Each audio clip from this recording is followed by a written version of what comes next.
Well, good evening, YouTubes. Been a lot of conversations about the tritiated water, the millions of gallons of water that's sitting polluted in Fukushima and what they're going to do with it. Um, the conversation is dumping in the ocean, and this is kind of the solution to the pollution is dilution bullshit. It's almost like they want us to think this stuff's homeopathic or some nonsense like that when it's cumulative, it's biologically cumulative. If you don't wonder how a cloud appears out of nowhere in the sky, that is atmospheric condensation, where a bunch of molecules refound each other and grouped together. So even in the oceans, these things happen, and these things sit at waves and they move and they travel through the oceans in not really specific patterns, but they're there. They follow the flows.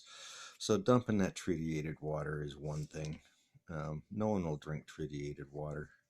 I haven't found anyone that's going there and playing those games. So now when you dilute it out, yes, it gets safer, but what are we playing?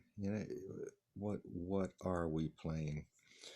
So somewhere below, I'm going to try and add a link of a yesterday's Ars Technica article about labeling nuclear waste. How do you forever? But the lead into the article also discusses other pollution that we've put out there. And what just is consistent is the corporations, the industries that did this, that profited from this, that brought their wealth from, in this case, Germany to America and went on to use and abuse that wealth, the same as they did enabling Hitler's nasty ass schemes. These are corporations with people behind them because that's how they work. So mustard gas dumped in the ocean kills people. Years later. It's not funny. So the tritiated water. Like I said, I'll put the link to that article below. Just, it's another, just how it is. Not accepting it, not making excuses for it, just trying to inform. But that tritiated water, tritium is a byproduct of elements not often mentioned because there's so many of them. In order to make the amount of tritium in water that they're talking about requires massive amounts of other elements, and none of those other elements are part of the list of elements of concern. So we don't talk about these isotopes, these very many isotopes. As there's 100 and something elements, there's thousands of isotopes that are relatives to those elements. So this is nature. This is what we've discovered over time. It's amazing. But these things act like each other. They're mimickers. Biologically, they'll move through the system and organs and bioaccumulate and bioconcentrate, and then they will have a biological half-life of how long they'll be in the system and adjacent to be able to do harm to elements. So yes, this is how the conversation really goes, the details that are required in here. So chemicals, compounds, elements, isotopes, these all have things that we kind of understand mostly what they do and how they work, yet we don't. So that tritiated water in itself is nasty. There is no debate, no argument. I'm not sure what the pH of tritium is, if it would change the pH, because it acts like hydrogen, right? So it's going to bind to whatever it can bind to as if it's a hydrogen atom, but it's not. It's a tritium atom. So hydrogen is everywhere, infused through every part of every biological system. But this tritiated water has a slightly different characteristic. It's actually lighter than normal water. Is that a big deal?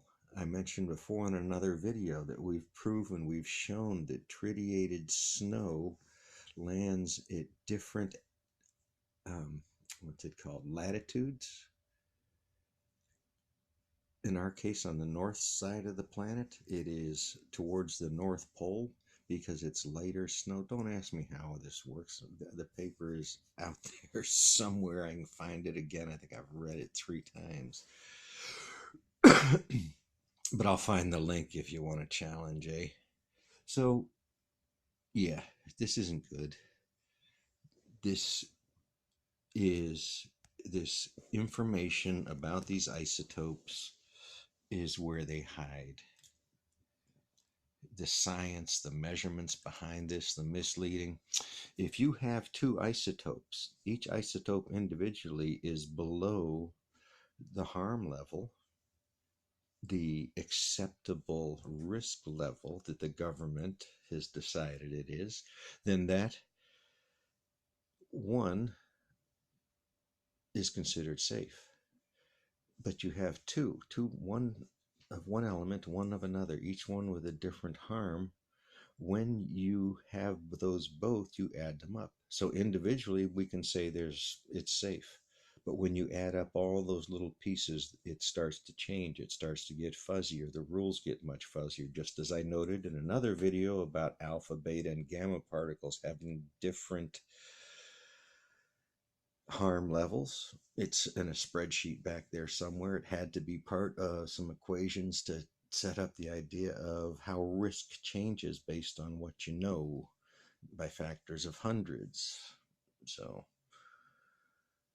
what's feeding those tens of millions of gallons of tritiated water is called the Alps filtration system. So that one's interesting when you go back and look at a little bit of that. Um, its creation is a sordid history, and probably the best patent won. But that's another long story. So that technically didn't work well. It wasn't ready. It wasn't sitting on a shelf somewhere. It didn't appear magically ready to do its job that was very likely going to be needed. Someone had to wait to be triggered in order to create these things, right?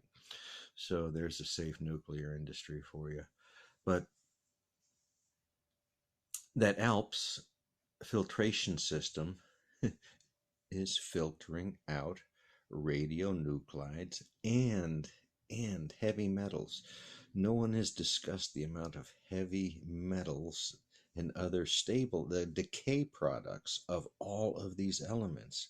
High proportion of these are heavy metals. They're actinides and lanthanides themselves, and sometimes when they're done, which means they're huge acids or bases kind of things, not generally healthy in quantities. So you can go back to how much. That's what ALPS is filtering out. All sorts of uh, known pollutants. It a very fine. You could probably sell some of these things because they're such high purity things if you were that kind of guy. So that ALP system has a waste stream that, besides the costs of the filters, the filter materials, these are specialty things. These are not off. These not Brita filters. Nope, nope. So that ALPS technology is creating massive amounts of some of the most concentrated hazardous waste we could speak about. And where's that going? What's being done with that? Who owns that? Is some private corporation going to take that off and whisk it? Maybe they'll hide it at Savannah River site, eh? Because that's a good place to stick plutonium and other elements that we know are on the water side from the 4 reactors. 3 of them wiped out, but the 4th reactor has been what do you call it? Contaminated. So none of the areas are safe. So no, I'm not impressed with the reporting, the engineering, the science, the readiness of the industry, and yet they are selling more nuclear reactors. What could go wrong, neighbors? Thanks for listening. It's a long one.